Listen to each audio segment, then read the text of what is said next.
الرحيم الحمد لله رب العالمين والصلاة والسلام على محمد وآله الطيبين الطاهرين المعصومين واللعنة الدائمة الأبدية على أعدائهم أجمعين. اللهم عجل لوليك الفرج واجعلنا من أعوانه وأنصاره. چند ضروری احکام و آداب زیارت کے سلسلے میں آپ کی خدمت میں بیان. زیارت پہ جب آپ جانا چاہتے ہیں اور حرم ائمہ اطہار میں آپ داخل ہونا چاہتے ہیں تو یہ چیزیں آداب میں شامل ہیں اور احکام میں. بہتر ہے کہ پاک اور پاکیزہ لباس کے ساتھ، پاک و پاکیزہ جسم کے ساتھ حرم میں داخل ہو جائیں، کہ آپ کے لباس بھی اچھے ہوں اور صاف ستھرا لباس ہو اور جسم بھی آپ کا پاک و پاکیزہ ہو اور اپنے محاسن کی اصلاح بھی آپ کریں. ٹھیک اسی طرح جس طرح آپ اپنی زندگی کے اہم ترین دعوت پہ یا اہم ترین شخصیت کے ساتھ ملاقات کے لیے جانا چاہتے ہیں تو وہی تیاری کریں آپ، کہ آپ کے بال بھی سجے ہوئے ہوں، آپ کے لباس بھی ٹھیک ہوں اور آپ کے محاسن بھی اور جسم بھی پاک پاکیزہ اور صاف ستھرا ہونا چاہیے. آلودہ لباس کے ساتھ ائمہ کے پاس جانا مناسب نہیں ہے. آلودہ بالوں کے ساتھ، آلودہ جسم کے ساتھ ائمہ اطہار کے پاس جانا مناسب نہیں ہے. تو یہ ایک چیز. مستحب ہے سفید لباس پہن کے جائیں. ممکن ہے کہ آپ عزاداری کے ایام میں سیاہ لباس پہنیں، لیکن سفید لباس عام زیارتوں پہ آپ سفید لباس کے ساتھ جائیں. یہ مستحب ہے، ثواب ہمیشہ مستحب ہے. جب بھی آپ سفید لباس پہنیں مستحب ہے اور ثواب ہے. مستحب ہے کہ زیارت کے تمام لمحات میں باوضو رہیں، مخصوصاً جو زائرین عظام وہاں چلے جاتے ہیں جہاں ائمہ اطہار کے حرم ہیں تو کوشش کریں باوضو رہیں. باوضو رہنے کے لیے ضروری ہے کہ اپنی خوراک پہ جو ہے تھوڑا سا کنٹرول رکھیں تاکہ آپ کو بار بار وضو کے لیے جانے کی ضرورت نہ پڑے، اور ہلکی غذائیں کھائیں تاکہ آپ کو وضو کی تکلیف نہ ہو. آپ باری غذا کھائیں گے بار بار آپ کو وضو کے لیے جانا پڑتا ہے، اور پھر ممکن ہے کہ بعد ایسی جگہوں پہ آپ پہنچیں جہاں شاید آپ وضو نہ کر سکیں. تو یہ مستحب ہے اور شائستہ ہے. معرفت شیعہ ناممکن ہے کہ بے وضو حرم کے نزدیک جائیں. پاکیزہ ہستیاں ہیں اور کائنات کی پاکیزہ ہستیاں، ان سے پاکیزہ ہستیاں اور کائنات میں کوئی اور ہستی ہی نہیں ہے. تو یہاں پاک و صاف ہو کے جانا چاہیے. لباس کے سلسلے میں خواتین پر واجب ہے، یہ واجب ہے، یہ مستحب نہیں ہے. واجب ہے کہ ایسا لباس پہننے سے اجتناب کریں جو اپنے خاص ڈیزائن کی وجہ سے نامحرموں کی توجہ مبذول کرنے اور اخلاقی لحاظ سے فساد پھیلانے کا باعث بنے. خواتین، ابھی بعض خواتین مثلاً وہ ابا بھی پہن لیتی ہیں تو ابا کے اوپر سے ڈیزائنیں بنی ہوتی ہیں. آپ نے حجاب بنا دیا اور حجاب کو اس طرح سے بنا دیا کہ لوگ آپ کی طرف دیکھیں زیادہ سے زیادہ متوجہ، تو یہ ٹھیک نہیں ہے. لہذا ایسا لباس پہننے سے اجتناب کریں جس سے نامحرموں کی توجہ آپ کی طرف زیادہ مبذول ہو جائے، اور زیادہ ڈیزائن والے لباس نہ. مستحب ہے کہ زیارت سے پہلے غسل زیارت انجام دیں. آپ چاہے مشہد میں، چاہے آپ مثلا قم میں یا آپ نجف میں، کربلا میں، جب آپ زیارت کے لیے حرم جانا چاہتے ہیں غسل زیارت کر کے جائیں.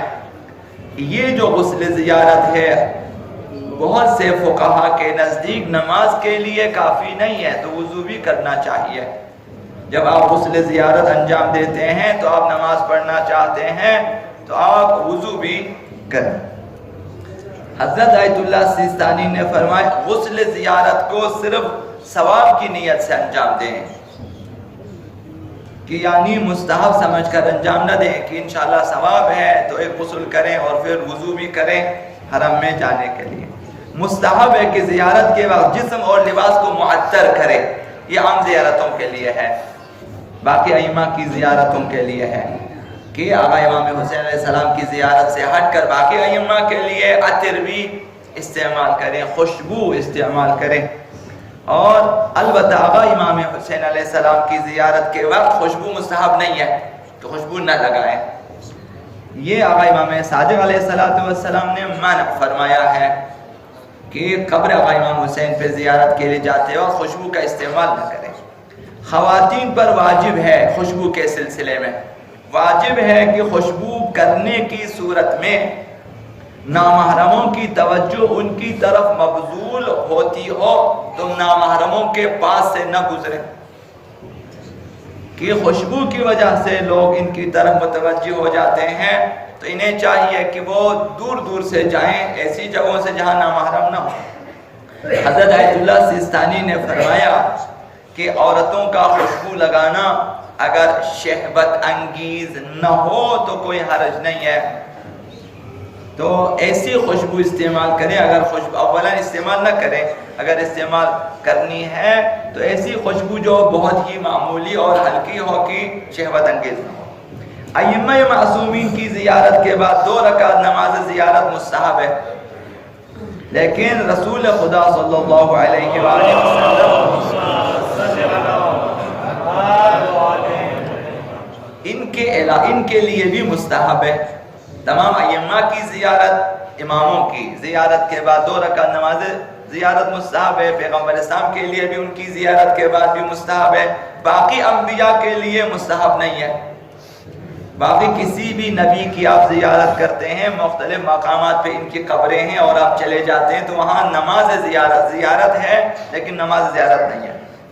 البتہ آپ یہ کر سکتے ہیں کہ ہر نبی کی قبر پہ مثلا جب آپ پہنچیں 2 رکعت نماز پڑھیں آپ قربۃ اللہ کی نیت سے کہ 2 رکعت نماز بجا رہا قربۃ اللہ ختم، اس نیت سے پڑھیں اور پھر ثواب کو اس نبی کے لیے ہدیہ کریں، یہ آپ کر سکتے ہیں۔ اور کسی امامزادے کے لیے بھی آپ ہدیہ کر سکتے ہیں یہ زیارت۔ اگر نماز جماعت کے وقت زائر حرم میں داخل ہو جائے کہ جب نماز جماعت کا وقت ہے تو مستحب ہے کہ پہلے نماز جماعت پڑھے اور پھر زیارت پڑھے۔ جب آپ نے دیکھا کہ جماعت ہے تو آپ جا کے سلام کرنا شروع نہ کریں، جماعت میں شریک ہو جائیں، اسلامی آداب یہ ہے۔ تو پہلے نماز با جماعت انجام دے اور نماز جماعت کو اہمیت دینا چاہیے۔ اگر زیارت کے دوران نماز کا وقت داخل ہو جائے کہ آپ زیارت پڑھ رہے ہیں اور نماز کا وقت داخل ہو جائے، مثلا اذان ہو چکی، تو مستحب ہے کہ زیارت کو چھوڑ دیں، روک دیں، نماز میں شرکت کریں اور باقی زیارت نماز کے بعد پڑھیں، یہ بھی مستحب ہے۔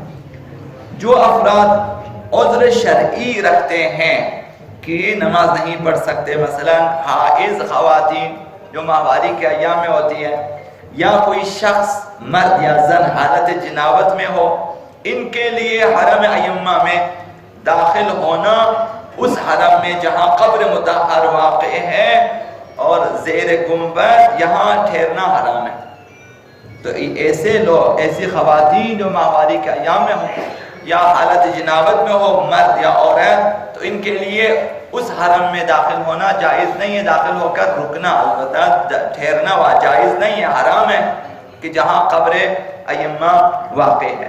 لیکن حرم مطہر کے صحنوں میں آپ جا سکتے ہیں اور وہاں جتنے بھی ہال ہیں ان میں آپ جا سکتے ہیں، رواق وغیرہ میں جا سکتے ہیں۔ اگر مسجد نہ ہو، لیکن اگر مسجد ہو، جیسے حرم آقا امام رضا میں مسجد ہے جو ہے گوہر شاد، تو اس کا صحن مسجد ہے تو لہذا وہاں ٹھہرنا حرام ہے۔ مسجد نہ ہو تو باقی حرم میں آپ ٹھہر سکتے ہیں۔ البتہ مسجد الحرام اور مسجد نبوی یہ 2 مسجدیں مستثنیٰ ہیں، ان 2 مسجدوں سے گزرنا بھی حرام ہے۔ باقی مسجدوں سے آپ گزر سکتے، اس دروازے داخل ہو دوسرے دروازے آپ گزر سکتے حالت جنابت میں، لیکن مسجد نبوی اور مسجد حرام سے گزرنا بھی حرام ہے۔ تو زائرین کو چاہیے کہ ان آداب کا خیال رکھیں۔ اللهم انا نسألك عليك باسمك العظيم الأعظم الأعز الأجل الأكرم يا الله